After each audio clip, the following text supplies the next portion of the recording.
everyone. Welcome to Scicomm Monday. I'm your host, Nicole Wood. Today, we'd like to thank everyone for sticking around for the little extra fun that we had with the issues with the broadcast yesterday. Periscope was down for the afternoon, so we weren't able to broadcast, but we're back today on a special Scicomm Tuesday edition, I guess we'll call it. But with everything, as always, feel free, if we don't get to your questions, to tweet us afterwards. So you could tweet me either at the Scicomm Monday handle or at my personal handle of wildlifebiogal.com.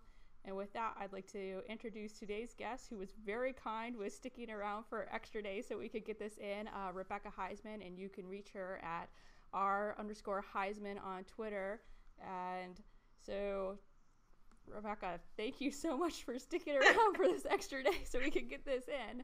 So welcome to Scicomm Monday. It's great to have you on.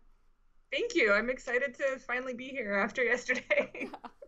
Yeah, it was a lot of fun of us being on Skype and me saying it's still not working. I don't know what's going on. Oh. Yeah, Rebecca got to see all the behind the scenes venting frustration that was happening with the broadcast. But that's the thing when you're on the cutting edge of technology. Sometimes things don't always work well, but that's why we have Tuesdays, so we can always make up for any Scicomm Mondays. So why don't you tell everyone a little bit about your background, so that way people who like what it is that you do at least have like some sort of pattern that they can follow or a template that they can follow if they want to become a Scicomm writer. First of all, if you like what I do, don't do what I did, because I ended up here by accident. If you know that you want to be a science writer, you should go to school for that and do internships for that. And yeah, you would be much better suited than I am then. But so my undergraduate degree was in zoology and environmental studies, and I thought at that point that I might be a wildlife biologist. And after I graduated, I had some seasonal field technician jobs doing bird stuff because I like birds. And then I ended up with an internship as an environmental educator, so taking kids out on nature hikes in the woods. And I took it partly just because it was close to home for me, but I ended up really liking it. And so I decided to go back to grad school and get a master's degree in environmental education. And I thought that would be my career. I'm going to work at a nature center or something. This will be great. And so then I finished that degree, and I took basically the first job that I was offered in environmental education because I was terrified of being unemployed, and moved to a little teeny tiny town, 180 people, cattle town in Eastern Oregon, to work for a little nonprofit there as their outdoor education person, and ended up staying there for about a year, but it wasn't really a great fit. And so I also started dating someone who lived in a city a couple hours away. So I left after a year to move in with my now husband. It worked out, thankfully, without having a job here in Walla Walla. And I'd done a little bit of writing and social media stuff kind of on the side all along, and managed to jump into that. It started when I found a part-time independent contractor thing working from home for the two ornithology journals, the Auk and the Condor, doing communications for them, and then was able to build on that. So now I am a full-time freelance Scicomm person. Great. So you just kind of in a way fell into it.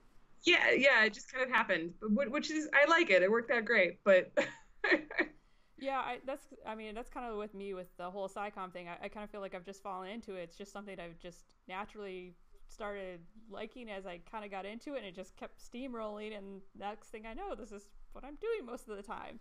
So, yeah. So why don't you tell us a little bit about your work with the Auk and the Condor, because that's really interesting that you're actually working for two really well-known journals. Yeah, so I actually found it because I was still subscribed to a Bird Jobs email listserv from years before, when I'd had some field biology positions on that and doing bird stuff. And they had posted that they wanted a part-time, work from home, freelancer, independent contractor, whatever you want to call it, to do communications for them, specifically managing their Twitter accounts. So if you follow at Auk Journal or at Condor Journal, that's actually me. I'm the human being who tweets from those. And also to write press releases about new research that was coming out. So the Twitter stuff is pretty self-explanatory. The press release stuff, she's got it up on the screen. How it works is that every month or so, I'll send the editor-in-chief of each of the two journals a list of what's going to be coming out in the next month, what papers, and they will pick which ones they want to get publicity. So it's not up to me. I just get assignments And then I read the paper and I contact the authors to get them to kind of explain it to me in their own words, to get some stuff that I can use as quotes. And I write up like a one-page press release summarizing the research in a way that's, scientifically accurate, but hopefully still accessible for people who aren't scientists. And then the goal of that, I mean, we post them on a blog so anyone can go and read them, but the goal is also to get media coverage from other outlets. So those press releases get sent out to an email list of media contacts, and they get posted on a website called Eureka Alert. That's like a science news service where science journalists troll for stories. So it's really cool. I've gotten to talk to a lot of really cool ornithologists through doing that. Meet a lot of people. Yeah, I know that's one of the reasons I really like doing Scicomm Mondays. I get to interact with so many great scientists and Scicommers. So there's a lot of really good opportunities to be able to talk to all these amazing people by doing things like that. And just for everyone out there who's tuning in, if you have any questions, definitely feel free to send them in via the Periscope chat module. And if we don't get to your questions, like I said earlier in the broadcast, feel free to tweet us at our respective handles afterwards, or if you're watching this on replay later, also feel free to tweet us, and I'll make sure I put up those handles at the end of the broadcast for everyone. But I guess one of my things is, since you're interacting with so many scientists, and not a lot of scientists are naturally Scicommers like we are, what is some good tips that you could have for people when you're having to write those press releases that scientists can do to help you out on your end as you're trying to write those press releases? Don't be afraid to show a little personality. And I mean, sometimes I'll email someone, hoping for something I could use as an interesting quote in a press release, and all I'll get back will be a paragraph resummarizing in fairly technical language the results of the paper. And it's so much more fun and easier. I mean, I can write a paragraph summarizing the results of the paper. I don't need you to do that. What I love is when people will send me some like fun story from their field work, or like make it really clear like what makes them personally excited about their work. So when you're talking to a publicity person or a journalist, like they want to hear your personality, they want to hear your stories. They don't just want you to give your scientific talk that you might give at a conference. That you show some personality and be a human being. Basically. Right, so maybe my fun story about having a mute swan that was chasing after me on a kayak that is now my profile or my cover photo for my Facebook, that might be something interesting that you might want to include. Is it something along those lines then?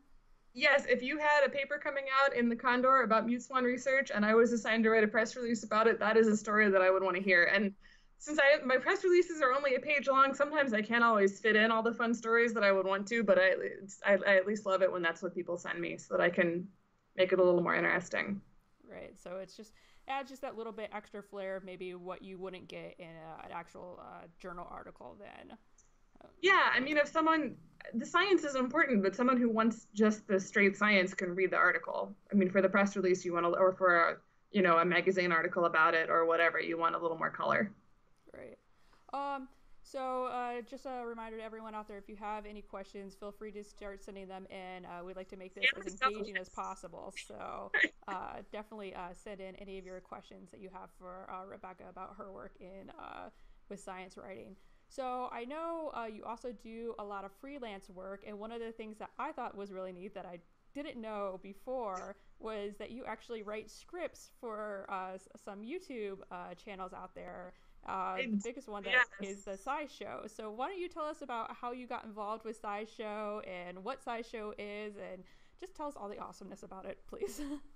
Yeah, so I got involved with it, actually. It's a slightly funny story. Some of your followers might be familiar with Derek Hennon from Twitter. He's a millipede biologist, and he's someone who I had known via Twitter for a number of years, and he knew that I was doing some freelance writing and was looking for gigs. And so he's the one who actually saw this posting where SciShow was looking for new freelance writers and sent it to me. And I thought it was kind of a long shot because they've got SciShow is a YouTube science series that's got 3 million subscribers. They're kind of a big deal. But I filled out their little form for freelancers, and lo and behold, I actually got hired to join their regular stable of freelancers. And it's a lot of fun. I am not involved at all in the video production. What I do is I just write the scripts and then send them off to the video people. And sometimes I pitch them ideas. Sometimes they assign me things. They know that my background is mostly in wildlife and life sciences, so they'll send me something like, write us a list about 6 animals that have weird sleep habits or something like that. That's not one that I've literally done, but I think someone else did that one. And yeah, so I write typically a few scripts every month for them. It's a lot of fun just because, I don't know, it's something different from anything else that I do. And yeah, I enjoy it. Yeah, like you said, I mean, there's about 4 million followers right now. Is I think with the Like screen capture I got from that, which is easy that it's that big of a viewership that you're finding on there. Yeah. And it's really funny. He's kind of a famous YouTube personality, and he's the brother of young adult writer John Green, who wrote The Fault in Our Stars and all that stuff. And I had been going way back to when I was, an undergraduate. So now it's a little bit Green says on the internet. I don't know. I geek out about it a little bit. Oh yeah, I mean you totally have to, because I mean it's really cool to be able to actually see your name on something like, on the credits here. I mean your name is right above Hank Green's name on there. I mean it's like, and if it's someone that you've always followed and admired about things, it's cool to actually be able to work with them or get to know them. Like I've had my moments when I've interviewed different scientists, and it's like I've been following you on articles for years, and to actually be able to get to hang out with you and talk to you like live on a broadcast, you do kind of geek out a Forth is like with the editorial staff at SciShow, and he's the host, so there's some layers of personnel in between there. But SciShow did send out Christmas cards to all of their freelancers that were signed by everyone there, including signed by Hank Green. It was fun. Yeah, for sure. I mean it's one of the neat things too, I think, with science communication needs that you might not necessarily get if you're just straight laced into the science. Like I feel like it just opens you up more for these really cool opportunities that you can get. So just a reminder to everyone out there, if you could any of your questions or anything, feel free to send those in so we can keep the engagement going here. It's always a fun time if we can make this more of a ask me anything. So I guess the other thing I want to talk to you about is just your general freelance writing. Like that's what I find kind of interesting, that I really have no clue as to how that works. So can you kind of tell us what it's like to be a science freelance writer, and how that whole process works with things? Yeah. So I don't know how other people do it, but what I have found works for me is I set up email alerts for myself on a lot of journals that publish in areas that I'm interested in, so that every time a new paper comes out in, the Journal of Avian Biology or Global Change Biology or whatever, I get an email. And so I'll just sort of skim those once a day, and if anything, a bit more. And so if I see an article that I'm like, this is something that I would like to write about, and that would be a good fit for, a publication that I've, ideally that I've written for before, so I have a bit of a relationship with them, I'll track down a copy of the paper and write up a pitch to the editor that I work with at whatever publication, kind of summarizing the study and why I think it would make an interesting article. And if I'm lucky, I will get an email back saying, write X number of words about this for us, and we will pay you X number of dollars and get me your draft in a week. And so then I'll set up interviews and, talk on the phone in the study, and, maybe comments as well, and put together a draft and send it off. And then it gets, metaphorical red pen, and eventually it goes up online. I don't know. That's all there is to it.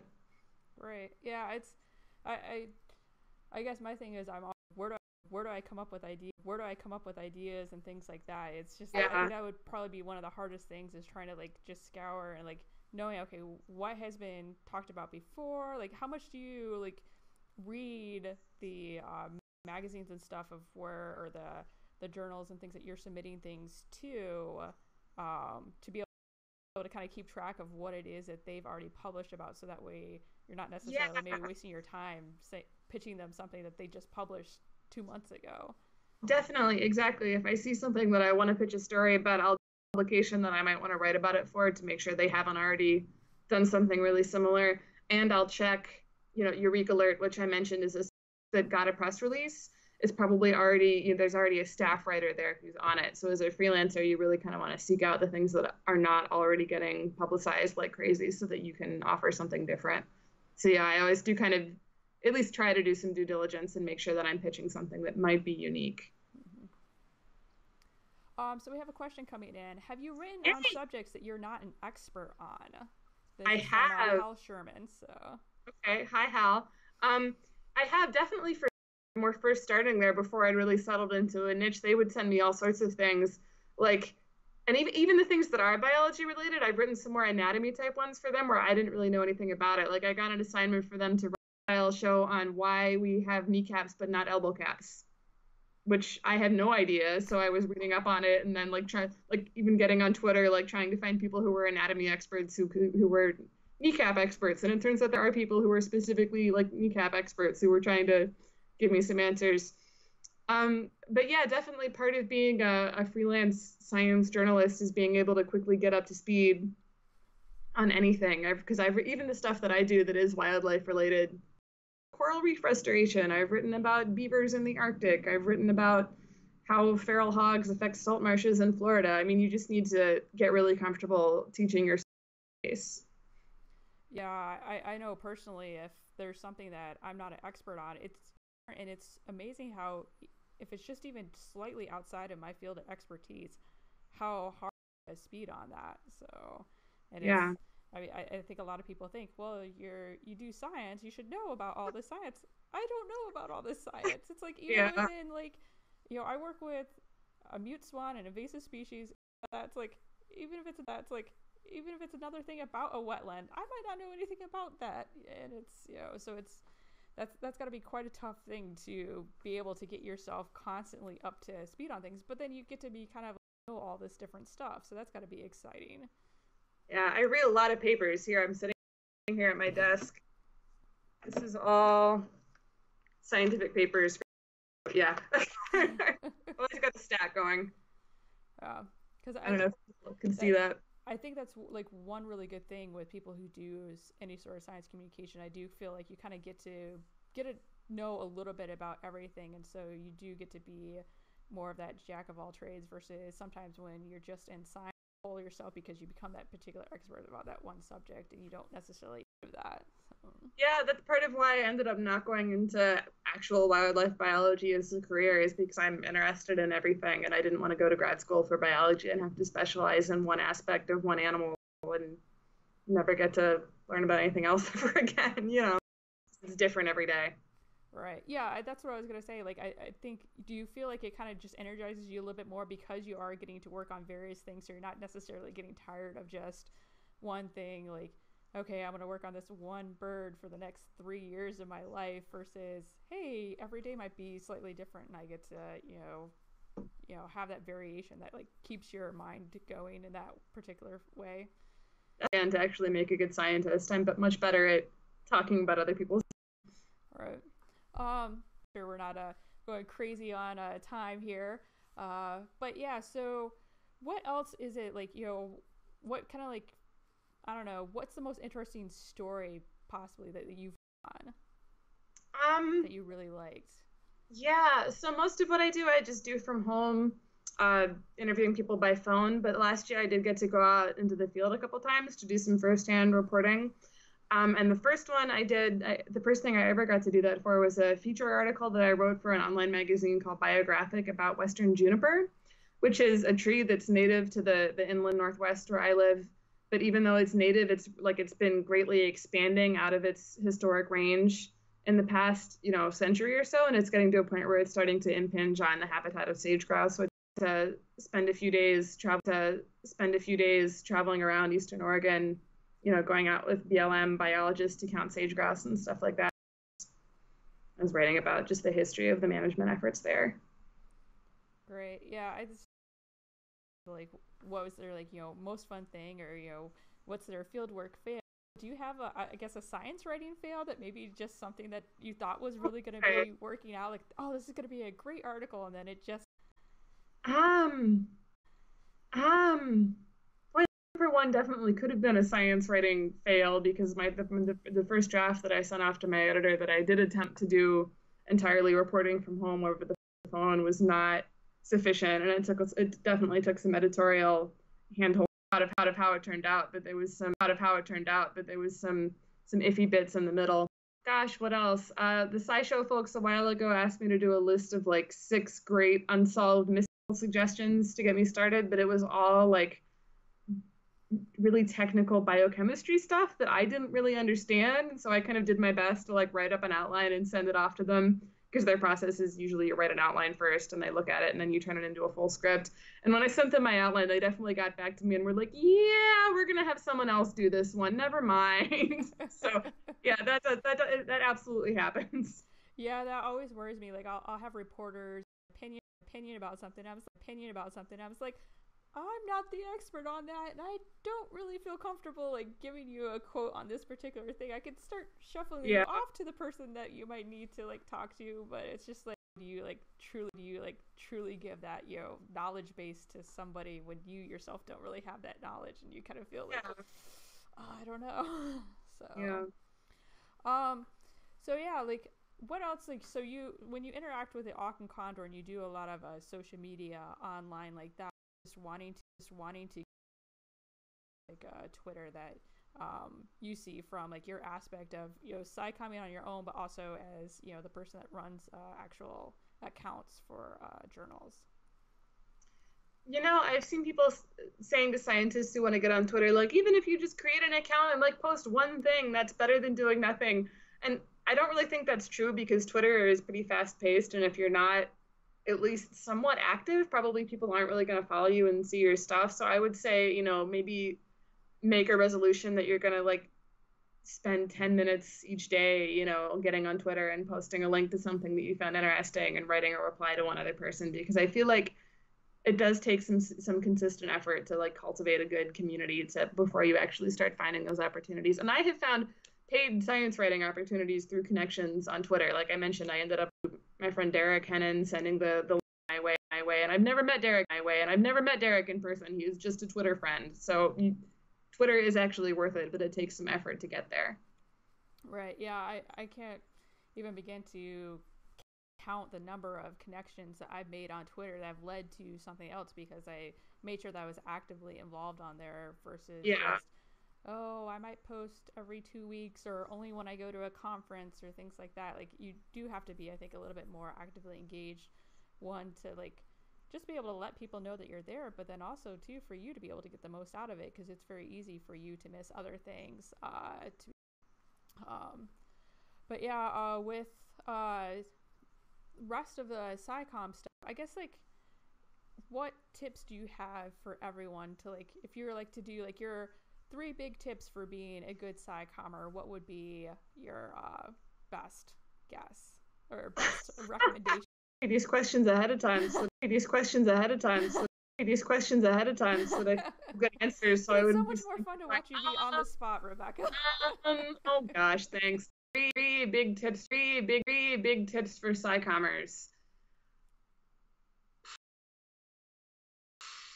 I don't know. First, I guess don't be scared to give it a try, whether you're interested in writing or making a video or whatever. Like, the Scicomm community is so supportive, at least the parts of it that I tend to interact with. Like, no one's going to be like, you're terrible, go away. Like, that's not.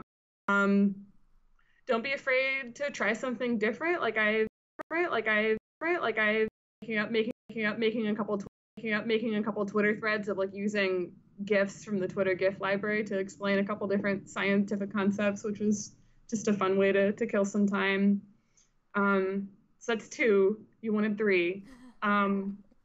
This kind of goes with the first 2, but just in general, like, don't be afraid to step outside your comfort zone and try something. Like, don't worry if you don't think you'll be good at it. Like, you never know. Just go for it. Being outside your comfort zone is a good thing. Yeah, you were talking about GIFs, like how much, like, I know when with my person put up GIFs and things like that to kind of like explain what I'm feeling and joke around with people, like, how much fun do you think people can kind of like get away with having on Twitter, the other things, like, should it be just straight up science, you only talk about your science and your research, or should you allow yourself to have a little bit more fun and more engagement that way? Yeah, I guess it's like the difference between, like, should you do the straight up journal, or should you do more the like Scicomm engaging with the public then, I guess? Yeah, I ask myself that question every day with my own personal Twitter account, because it really is, look, people are commenting that their connections are cutting in and out. Yeah, there Your might be a eyes. few But people who are having a little rough, and unfortunately, there's not a lot we can do about it on this yeah, I end. know. So, Yeah, I do ask myself that question with my Twitter account because I try to use my own Twitter account, partly as like a professional self-promotion tool. But I mean, people love interacting with with other people and feeling like there's a human being on the other end. So I do sometimes post just personal stuff about whatever I'm doing in addition to links to what I'm writing and what I'm working on and other interesting articles. Like last night, I think I tweeted about that it might have been a mistake a gif of someone backing away from their computer, a gif of someone backing away from their computer in horror. So just have fun with it. It's have a personality and be a human being and to mix that in with science. So yeah, do you find that like people are more willing to engage with you when you do kind of like show that little bit of your personality and that personal side to your life, every so often versus if you're just straight up, only talking about science or your research or I think your so, career? yeah. I mean, definitely with the people, with the scientists that I follow, their personality, and it makes them more their personality, and it makes them more memorable. Like if all you ever do is tweet links to, scientific papers or whatever, I'm probably not really going to register who you are. Whereas if you show some personality, it's going to be like, oh yeah, that's that person who like like makes the really good pancakes or something, Right. whatever it is. Yeah, I know that like say with Dr. David Steen and banter back and forth is so entertaining, Oh but it God, makes them very memorable too. And it's, yes. it's, and when I was working on putting together a proposal for a Scicomm symposium at the Wildlife Society, it was their back and forth that like made me remember who they are, and I invited them to be part of the symposium, and now they're going to be coming and speaking at the Wildlife Society conference this Fun. September. And so it really does kind of like help set you apart in a fun way. I mean, you obviously don't want to go too overboard, or you want to make sure like everything is like acceptable to our, to have a little bit of fun and showcase who you are, not just who your science is or who your writing is. Yeah. So, Yeah. well, with that, it looks like we're starting to get to the point where we're about out of time. Comments for everyone in Periscope land that you can think of when it comes to SciComm or science writing for everyone? I'm gonna be at the AOS conference in Michigan in July, so if you're gonna be there, come say hi. I'll be at the Aachen Condor booth probably most of the week. Right. Well, that's one of the one of the first places I got to hang out with you at was at the NAOC at the your booth there for the Aachen Condor. So many moments were spent hanging out at that booth. So, but yeah, for everyone, I'd like to, if you have any more questions or anything that we didn't get to, or you're watching this on replay, definitely make sure you feel comfortable with tweeting us afterwards, and we'll do our best to answer all the questions on Twitter. And with that, I'd like to say a big thank you to Rebecca for not only broadcast today, since everything went wrong with the broadcast yesterday. So it was great to have you on. With that, I'm going to throw up Rebecca's Twitter handle here. Score Heisman. If you want to talk to her afterwards. If you'd like to talk with me, you can reach me at Wildlife BioGal, and then also at the Scicomm Monday handle. And then a reminder for next week, we're going to be having Sarah Orlando. She's from the Ohio Sea Grant, the IAGLR 2017 conference that will be happening later this month, of which yours truly and many different Scicommers will be there for the social Great Lakes Sci next week, when we talk to Sarah about the Great Lakes and all the great work that they're doing. And then with that, Monday, Tuesday edition of the broadcast, and I definitely hope that you all go out and have a great rest of your day, go explore, do some science, have some fun, and hopefully we'll see you next Monday.